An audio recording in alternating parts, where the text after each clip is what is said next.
don't know what we did wrong, but yeah, we're going to the jail now.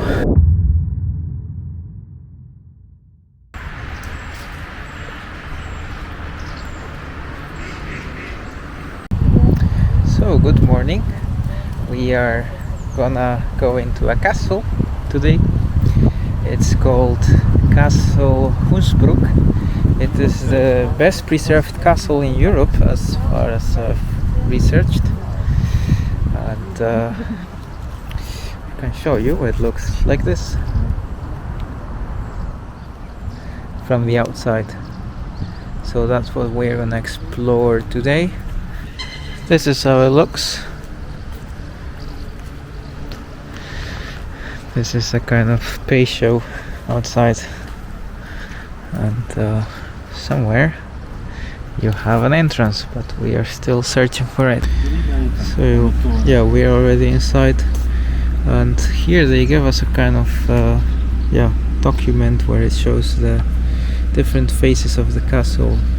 1375 is when it was built, and then it was expanded over the centuries until it became this here, and I guess it stayed like that.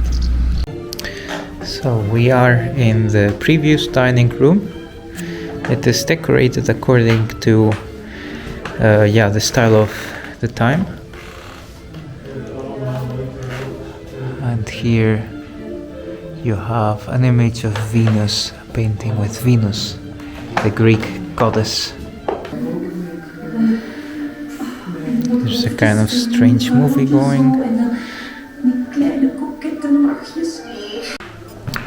You know, this castle is well decorated, like it has the style of the past, as you can see, and it kind of gives you an idea of how people were living here, but it doesn't have any information points. That's something that I do not find so good, because I like to read about history when I'm at a castle or at a monument, and that's something that is missing here. That, for example, is a difference with the castle in Helmond. I found that castle a bit better, more informative somehow.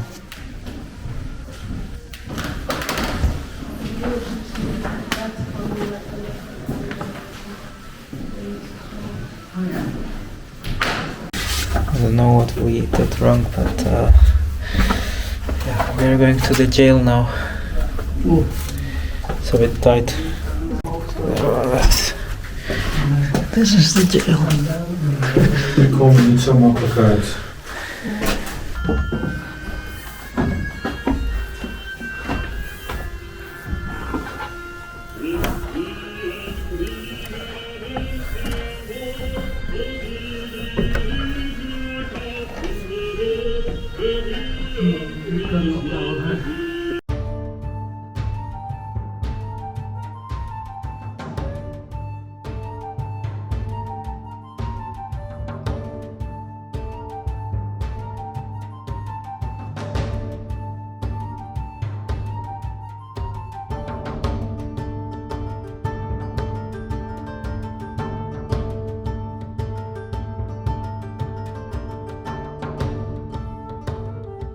Oh God, where are we? It's so narrow here. Trying to go down the stairs, but it's very tight, very narrow.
You even have games here like pinball, a kind of pinball, or that one, table game, throwing rings.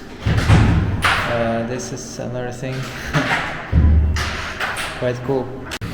So we are done with the museum, with the castle. It was less impressive than the one in Helmond. That is our opinion, of course. But I don't know, it doesn't have many information points. I mean, I know that they do it to preserve it well.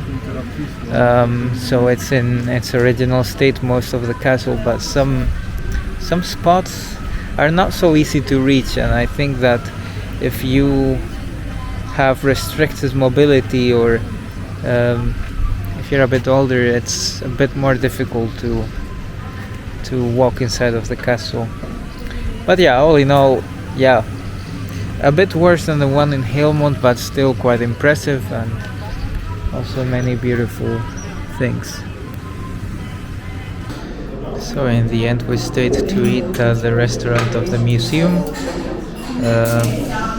Yeah, this is how it looks. I am eating some kind of sour meat like I ate in Maastricht. It's a very typical dish from Limburg.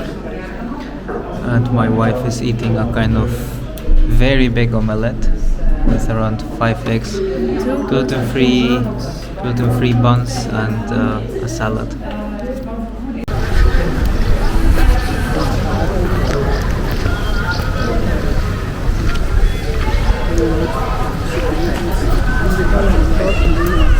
So it's the afternoon. Now we are gonna enter the Eyewitness Museum, which is a museum that kind of educates about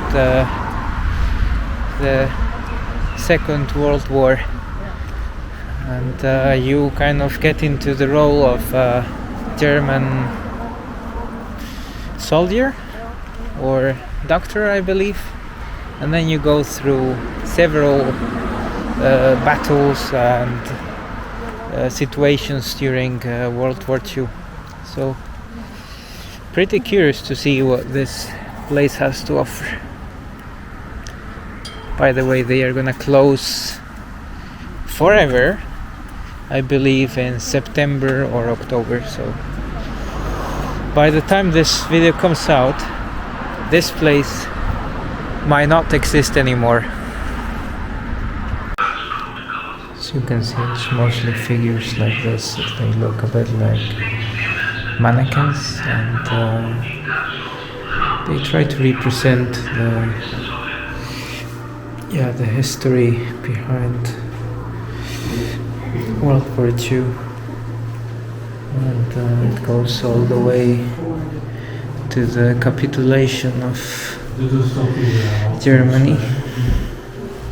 So when the war ended, you can see this is an official from the Soviet Union. Those two men are from the German army, and they are signing a capitulation, declaration of capitulation. Yeah, so at least this museum does have some more information about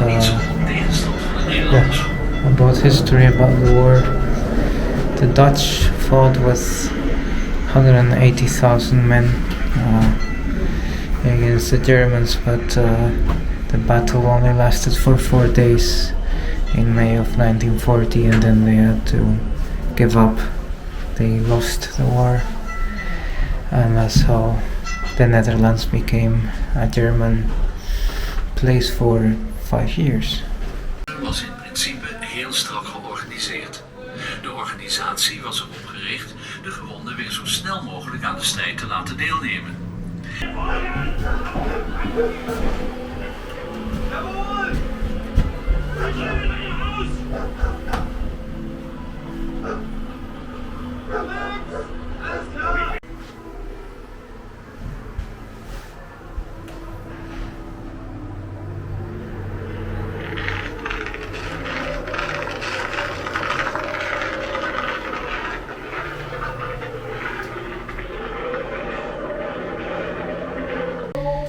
Dutch resistance group, also called Het Verzet here.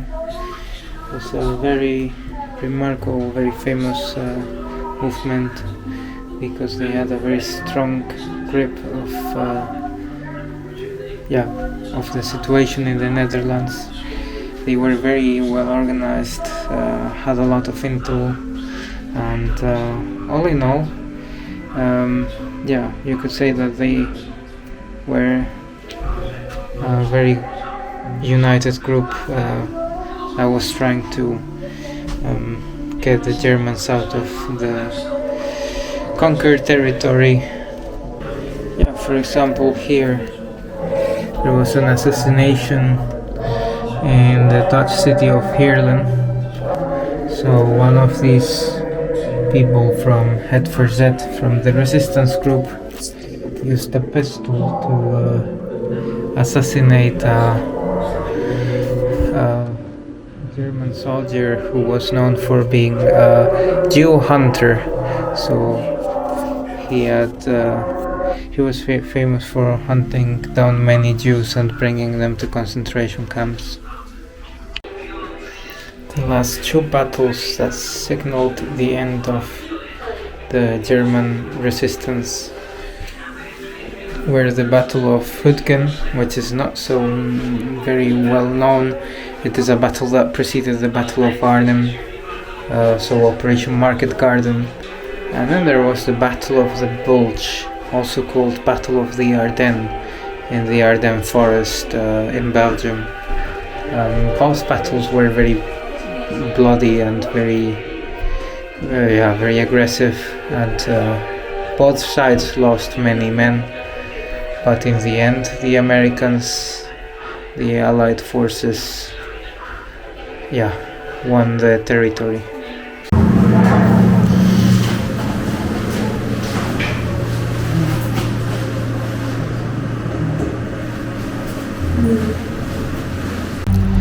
Well, that was the Eyewitness Museum about World War II.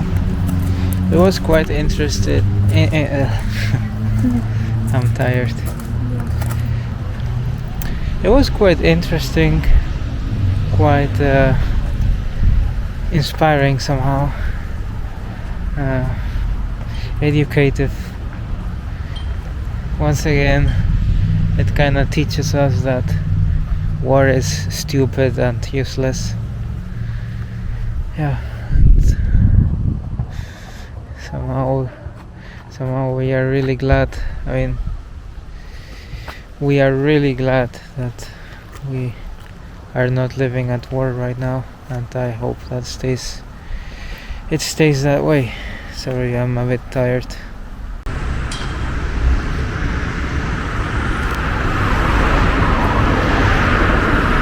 So we are gonna sleep here at this camping, as you can see, and this is falling apart. This is, we are building our own tent, and let's see how it goes. The idea is to put it next to the tent of my parents-in-law, so the parents of my wife. So we're gonna try to build it here. Well, for now it's going quite well. We're building, like putting the sticks on the inside to create the support, and then we just need to apply some more things and then it's done. We also did these things so that it offers support to the tent in case of wind and rain. So the tent is built, it's done. My wife is already inside. As you can see, this is the structure. Pretty simple, but looks stable enough. This is how it looks from here. Yeah, that's where we are gonna sleep tonight. Oh wow, the camera is looking at me. Yeah. It's like a little robot. Yeah.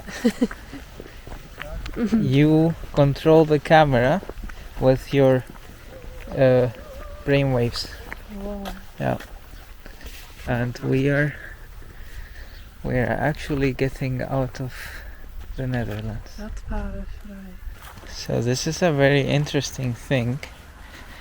This part of the road is German, and that other side, that other part, is Dutch. So this road is half Dutch, half German.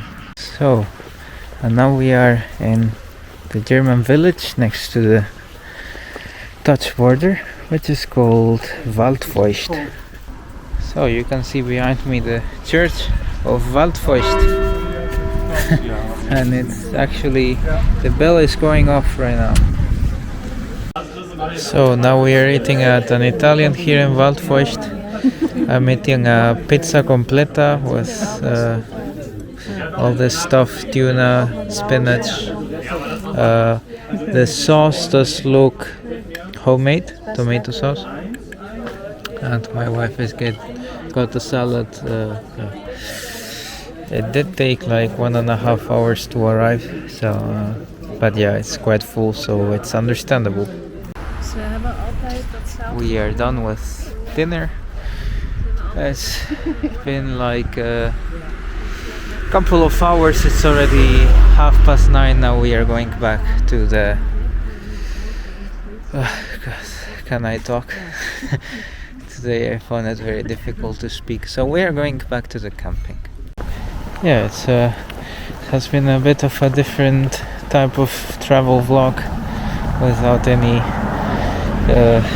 real destination, just wandering around and doing different activities. But I hope you liked it anyways. Now I think we're just gonna eat a cookie, some fruit and play a game, and then go into the tent and sleep there. Yeah, and tomorrow will be another day. We don't know what we will do, but we'll see. We'll figure it out tomorrow.